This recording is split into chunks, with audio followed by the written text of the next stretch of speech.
Buongiorno da Sicilia 24, i titoli. Catanesi d'oro nella spada, impresa della squadra femminile salita sul gradino più alto del podio alle Olimpiadi di Parigi. Grandi protagoniste le due etnee, Rossella Fiammingo e Alberta Santuccio. Dietro l'emergenza siccità c'è anche il tema delle condutture mal ridotte e piene di buchi, fanno disperdere sino al 60% di acqua. Dimostriamo le condizioni delle tubature dell'Acoset di Catania e provincia.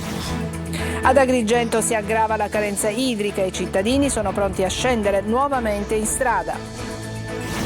Diplomi facili in Sicilia, studenti solo sul registro e mai presenti in classe. Stretta della regione sulle scuole paritarie, pioggia di revoche, invalidati 45 percorsi di studio in 20 istituti. L'ex procuratore aggiunto di Palermo Giuseppe Pignatone è indagato a Caltanissetta su un presunto insabbiamento e l'indagine su mafia e appalti. A Messina è indagato l'ex assessore alla sanità Ruggero Razza su nomine ASP.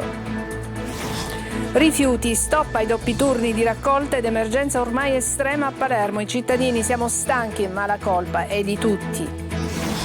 Calcio, il Palermo potrà contare sull'esperienza del centrocampista francese Blin.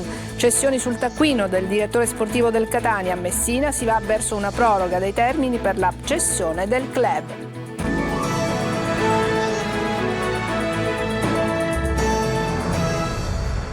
Bentrovati a Sicilia 24, oggi apriamo con una bella notizia parlandovi delle Olimpiadi e delle nostre catanesi d'oro nella spada, impresa della squadra femminile che è salita sul gradino più alto del podio alle Olimpiadi di Parigi. Grandi protagoniste, due etnee, due spadiste, Rossella Fiammingo e Alberta Santuccio. Sentiamo il servizio di Marco Carli. Le note più belle per un'impresa storica. L'inno di Mameli suggella il trionfo delle spadiste azzurre alle Olimpiadi. Fra loro due catanesi, Alberta Santuccio, autrice della stoccata decisiva in finale con la Francia, e Rossella Fiammingo. Un mese e mezzo fa avevano vinto il titolo europeo e già indicavano l'obiettivo successivo. Siamo il numero 1 del ranking e quindi adesso ci prepariamo per la sfida più importante, le Olimpiadi. Siamo riusciti a riconfermarci nuovamente e comunque essere sempre lì. È un'ulteriore conferma della squadra che siamo, del lavoro che abbiamo fatto e di quanto siamo forti. Alberta ha cominciato al CUS Catania per poi andare al Club Scherma Cireale con il maestro Mimmo Patti. Rossella invece è cresciuta alla Metodos di Sant'Agata Libattiati con le intuizioni di Giovanni Sperlinga. Il mio piano A era fare la ballerina, danza ginnastica ritmica e danza classica. Poi mio padre è arrivato e mi ha portato in palestra di Scherma dove c'era già mio fratello in guardia. Ho provato e mi sono innamorata. Insieme a Giulia Rizzi e Mara Navarria le due etnee conquistano un oro storico, il primo per la spada femminile ai Giochi Olimpici. E allora il giorno dopo è una continua celebrazione sui giornali di settore e non solo ovviamente. Rossella Fiammingo festeggia così sui social con il fidanzato Greg Paltrinieri bronzo quasi in contemporanea negli 800 stile di nuoto. Inoltre, vuoi mettere la soddisfazione di un primo posto conquistato con la Francia padrona di casa davanti a 8.000 persone che già intonavano la marsigliese? Non è andata come volevano. E dopo queste belle immagini parliamo di siccità. Dietro l'emergenza c'è anche il tema delle perdite, con l'acqua distribuita da una rete colabrodo che risale agli anni 60. In Sicilia si calcola una dispersione di oltre il 60%. Oggi abbiamo documentato le condizioni delle tubature con una squadra di manutenzione dell'Acoset. Lorena Dolci. L'acqua è poca, ma quella che c'è si disperde in 1000 rivoli. In Sicilia si calcola una dispersione del 62%, terza regione in Italia. A gestire questa rete colabrodo in provincia di Catania, oltre a Sidra, sono soggetti diversi. Uno di questi è l'Acoset, che fornisce l'acqua a 20 comuni etnei. Una rete lunga 1800 km, per intenderci più di Catania e Milano, e con più di 50 anni d'età. L'Acoset è costretta a costanti interventi di manutenzione. Oggi la squadra è in via Umberto a San Pietro Clarenza.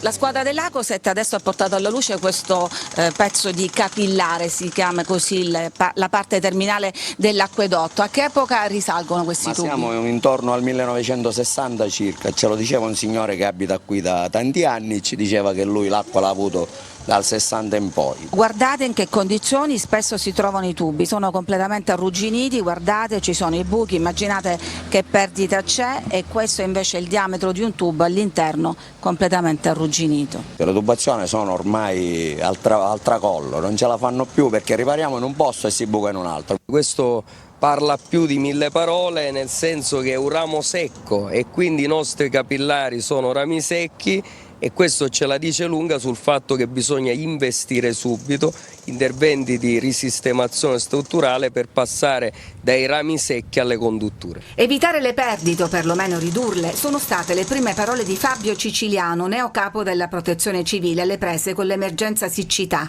L'Acoset si è aggiudicata 19 milioni del PNRR per interventi sulla rete idrica, costi che in parte ricadranno sui cittadini. Consideriamo che la tariffa di Catania allo stato attuale è una delle tariffe più basse d'Italia. È una tariffa che non consente più neanche di coprire i costi, per esempio i costi dell'energia. E Agrigento si prepara a tornare in piazza per manifestare contro la crisi idrica, tante le adesioni di comitati civici e associazioni del territorio alla nuova marcia per l'acqua. Davide Sardo.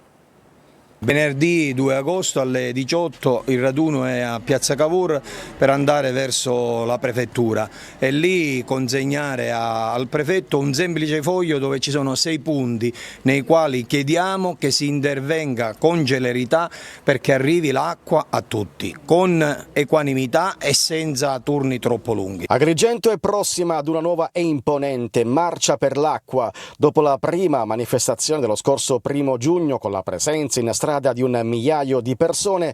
Alla protesta bis dovrebbero partecipare, secondo le stime degli organizzatori, circa 3.000 cittadini. Le adesioni aumentano di giorno in giorno e sono in arrivo anche cittadini dai comuni della provincia per manifestare contro la grave e perdurante crisi idrica ormai insostenibile. I turni sono arrivati a 20-25 giorni, ma la cosa più grave è che l'acqua poco che arriva non arriva nelle case perché AICA non vale riparazione da 4 mesi, quindi la situazione è drammatica. Siamo veramente disperati, non sappiamo come fare, quindi chiediamo veramente un aiuto a tutti e di fare al più presto possibile perché non abbiamo più tempo, non abbiamo più veramente tempo.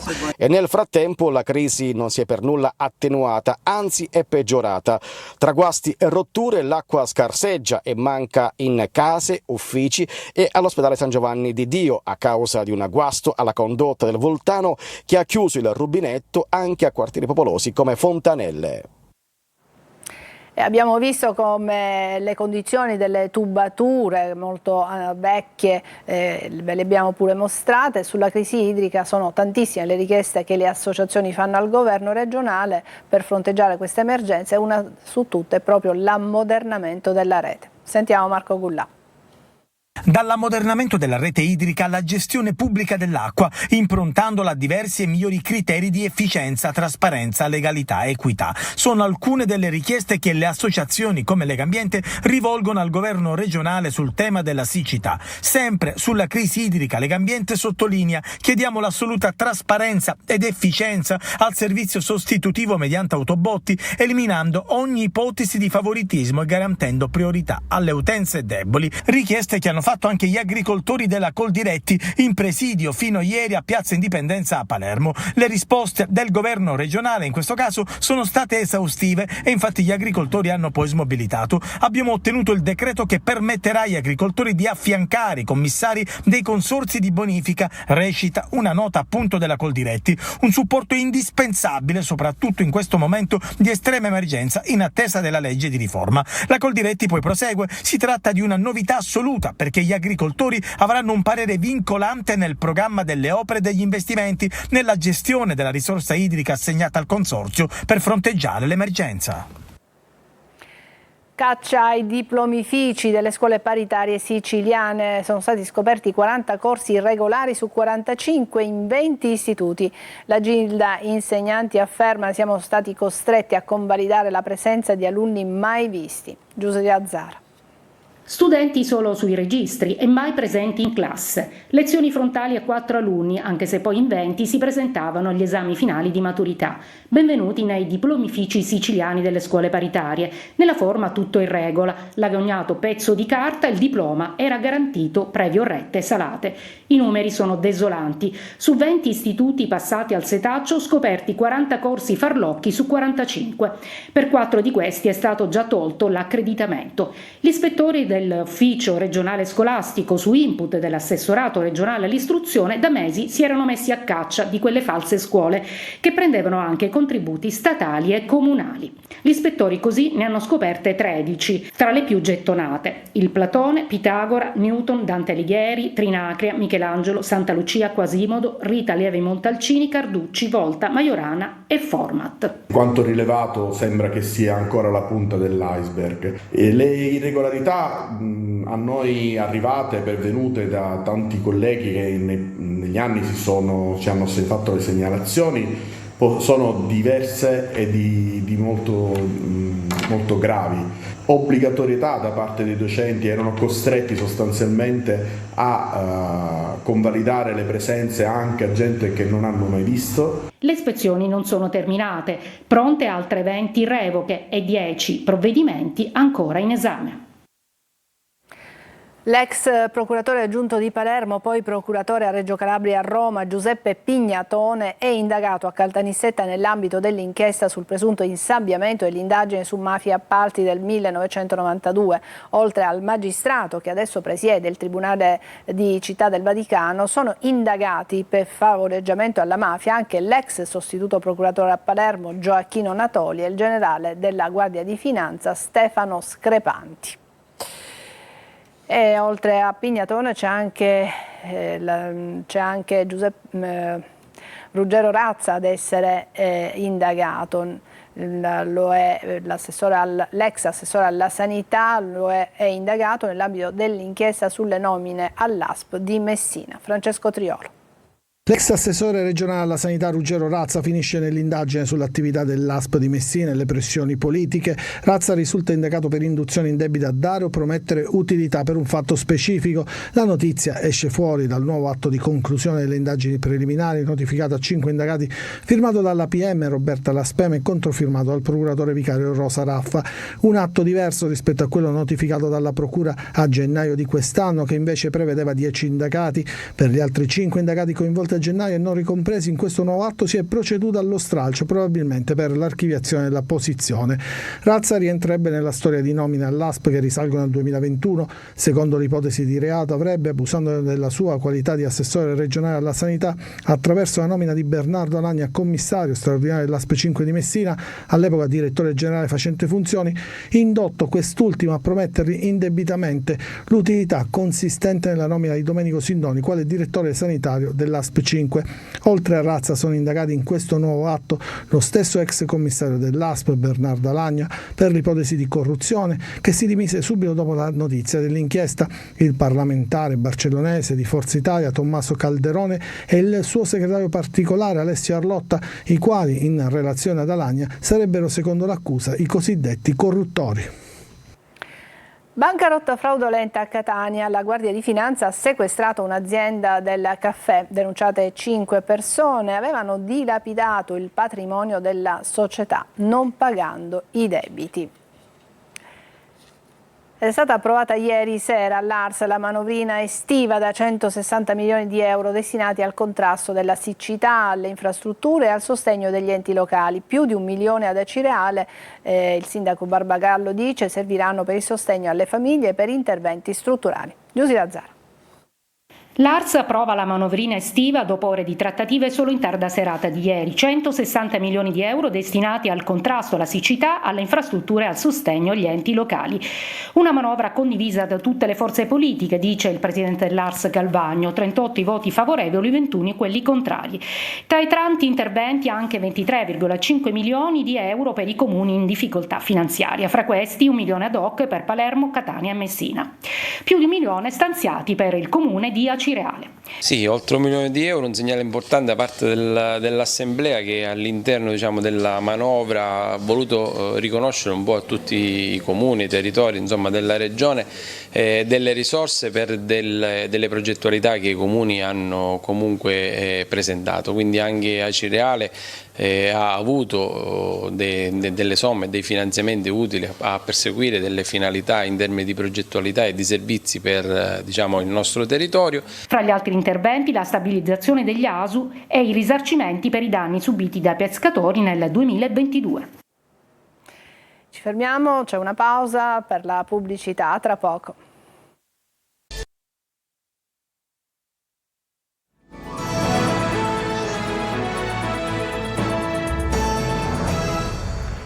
Stop ai doppi turni di raccolta ed emergenza rifiuti ormai estrema a Palermo. I cittadini dicono siamo stanchi ma la colpa è di tutti e intanto ci sono stati nuovi roghi di spazzatura nel quartiere Zen. Marco Gullà.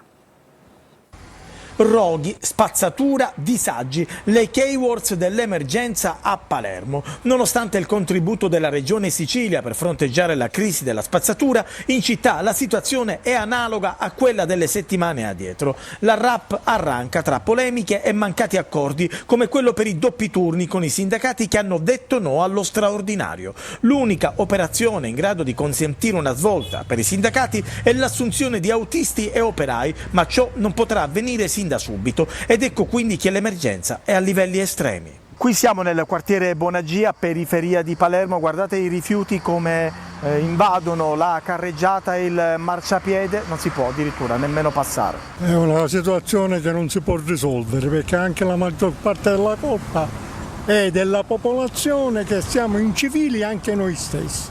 La RAP ha la sua cosa, però noi siamo incivili. Lei lavora col cattivo odore che aleggia in tutta la zona. Sì, arriva fino a qui, la gente arriva qui, c'è puzza di pesce perché buttano contenitori con scatole di pesce, c'è una puzza tremenda, soprattutto la mattina.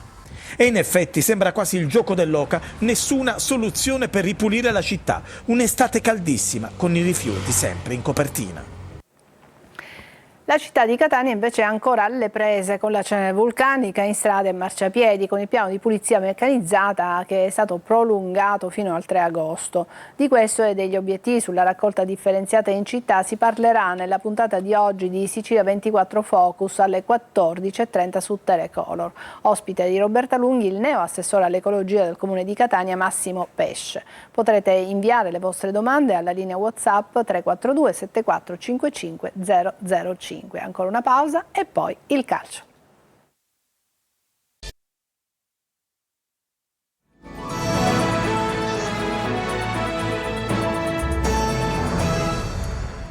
Ed eccoci al calcio. Tra arrivi e partenze prende sempre più forma il nuovo Palermo, che potrà contare sull'esperienza del centrocampista francese Blin. Sergio Colossi. In attesa dell'annuncio dell'esterno francese a Pua, il Palermo si concentra sulle cessioni. Accordo raggiunto tra Samuele Damiani e il Pescara, che ha vinto la concorrenza del Foggia. Il centrocampista Alexis Blin è un altro francese fresco di maglia rosanero. Quelli che mi conoscono da Lecce lo sanno bene, non ho mai mollato ogni giorno. Sarà il mio spirito pure qua a Palermo, dove provo di portare un spirito positivo, con la voglia di fare il massimo per raggiungere gli obiettivi. Il tema delle partenze è di grande attualità anche per Stulac, con destinazione reggiana, Saric forse a Pisa e Devetak che piace al club croato del Rijeka. Grandi motivazioni per Blin, già promosso in A con il Lecce. Fabio e Francesco Di Mariano mi hanno scritto quando, pure Di Francesco mi ha scritto quando era quasi ufficiale. Sono dei giocatori forti, ecco perché sono contento di stare qua, perché so che questi giocatori ti possono aiutare a vincere partite, non vedo l'ora di iniziare. In entrata Palermo vicino all'acquisto della mezzala ventenne Luisa Asa, di proprietà della Juventus Next Gen. Cessioni sul taccuino del direttore sportivo del Catania. A Messina invece si va verso una proroga dei termini per la cessione del club. Francesco Triolo. Più che agli arrivi, adesso si guarda alle partenze, a Catania soprattutto, dove occorre sfoltire la rosa a disposizione del Mimmo Toscano. Si complica la cessione di Zanella dal Taranto, visto che il giocatore ha rifiutato la destinazione. Saluta il Catania invece Riccardo Ladinetti, il centrocampista cagliaritano, è stato ceduto a titolo definitivo al Pontedera.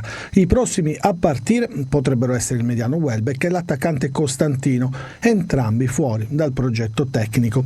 Intanto dal ritiro di Assisi arriva la brutta notizia dell'infortunio dell'attaccante Filippo D'Andrea, che ha riportato una distrazione di secondo grado del legamento collaterale mediale del ginocchio destro. A Messina oggi la società ha comunicato uno slittamento, una proroga che il gruppo interessato all'acquisto ha chiesto al club per il passaggio delle quote. Una vicenda a cui ormai nessuno crede più, tanto che i tifosi hanno già annunciato che diserteranno il Franco Scoglio. Così la società sta lavorando alla costruzione della squadra, adesso in ritiro a Zafferana. Oggi arriverà e si metterà a disposizione di Modica anche l'attaccante Luca Petrungaro, che nell'ultima stagione ha giocato con le maglie di Prosesto e Fermana. Ci fermiamo qui, è tutto per questa edizione di Sicilia 24. Grazie per averci seguito, buon pomeriggio.